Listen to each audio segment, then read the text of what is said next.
Hey there, it's Roy Tucker here, and today I wanted to walk you through a little edit. Here's a photo I took of my colleague's puppy named Kanik, 10-week-old Siberian Husky, cute as can be.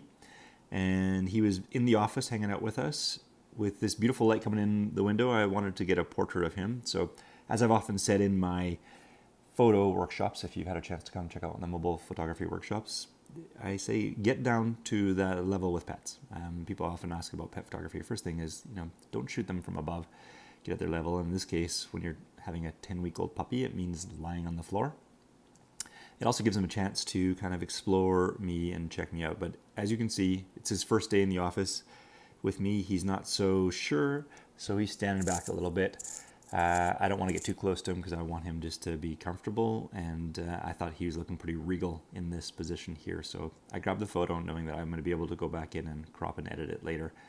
Again, just natural light, but it was really starting to feel like a nice portrait light. Unfortunately, though, it's not a portrait situation as far as being in a beautiful studio, but I can fix that a little bit with some edits later. And so knowing that I have a tool called Snapseed on my phone, I can make the photo look something like this. And what I want to do today is walk you through how I took this shot and got to here editing in Snapseed. So let's go into Snapseed. This is a free application from Google. It's available on iOS and on Android, obviously. And well, it seems to be opening a bit slow on iPhone. It is a great application, and I highly recommend you get it.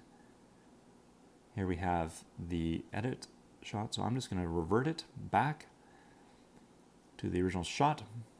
The nice thing about Snapseed, just like any other editing in the main iOS edit, is it's non-destructive, meaning that it keeps all your edits in a history, and you can change those, revert those, and go back. So here we have the original shot, and as you saw, the first thing I did to make it a little more like a portrait was I cropped it in. So I keep the original proportions, pardon me, and I'm going to just zoom in a little tighter on Kanik. Again, I want to make this a portrait that focuses on him. So I want to make sure there's enough sort of space above him and below. And I have him a little off-centered. Well, he's centered, but his eyes and head are a little off. And you can see that they line up with the grid there. So let's call that our crop. Now this is looking pretty good. The only issue I have is that wall is kind of nice, the floor is kind of nice, but I see some things that are a bit messy and distracting.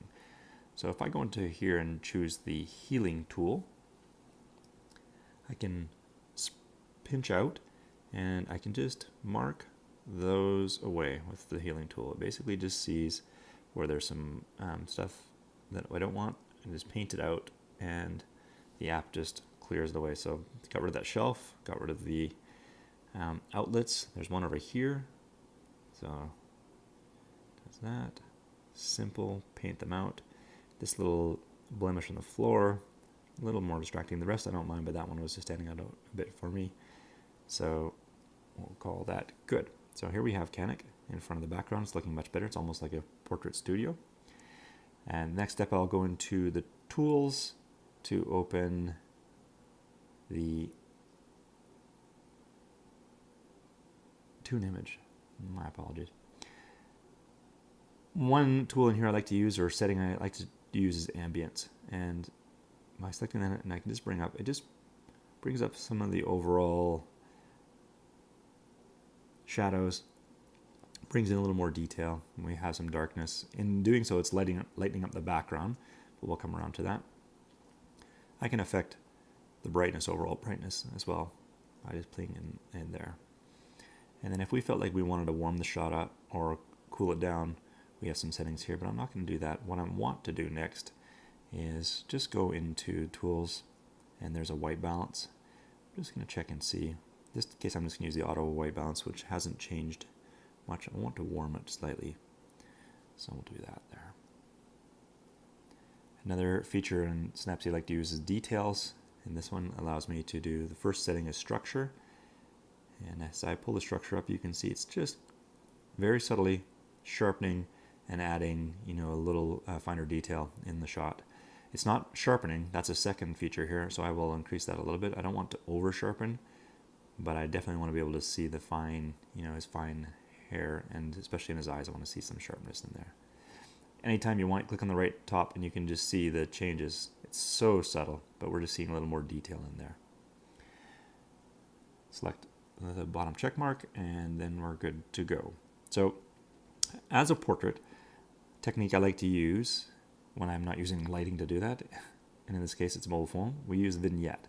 So vignette creates this little circle, and on the inside of the circle it's lighter and the outside is darker. You can move it around Snapseed, so control that position. You can pinch and zoom to change the size, so we're going to keep it around his size. Doesn't matter that it's a little bit on his ears. And then if you look, we can make it darker on the outside, and this just creates that vignette look, which calls the attention to the inside and gives it a very nice portrait feel. So in darkening that back out, I might want to brighten the inside a little bit more.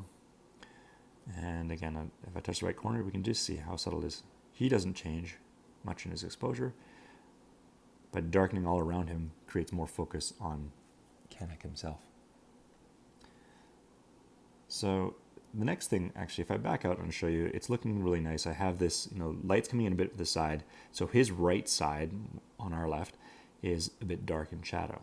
When I look at his eye, I think it'd be nice to lighten that up. And this is a common technique using either flashes if you have them, or in this case, we'll just editing. So we'll choose a select tool and we'll zoom in and get right into his eyes. You see how dark that left eye is? By hitting the select button, you just place a little B on there, stands for brightness. You can scrub up and down. You can change the brightness, the contrast, saturation, and adjust the structure. And if you pinch in, you can see all that red indicates the areas that will be affected by this change.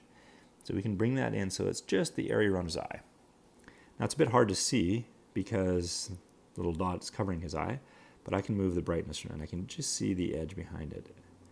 Now, if I want to go in the top right, again, there's that little icon that lets me compare. I can hold that down and see how I've lightened his eye. I'll do it a little more. All right, I like that. It's just adding some life by bringing the darkness out of his eyes. So I see that's a setting as 60. We're going to just remember that because that's going to come in handy for us a bit later. And then I am going to hit the check mark, go back. So here's the full shot. If I hold on the image, we can see how it looked in the beginning, the crop, and we take a look. But here's something interesting. When I did that eye, it's great. His right eye looks a little bit brighter.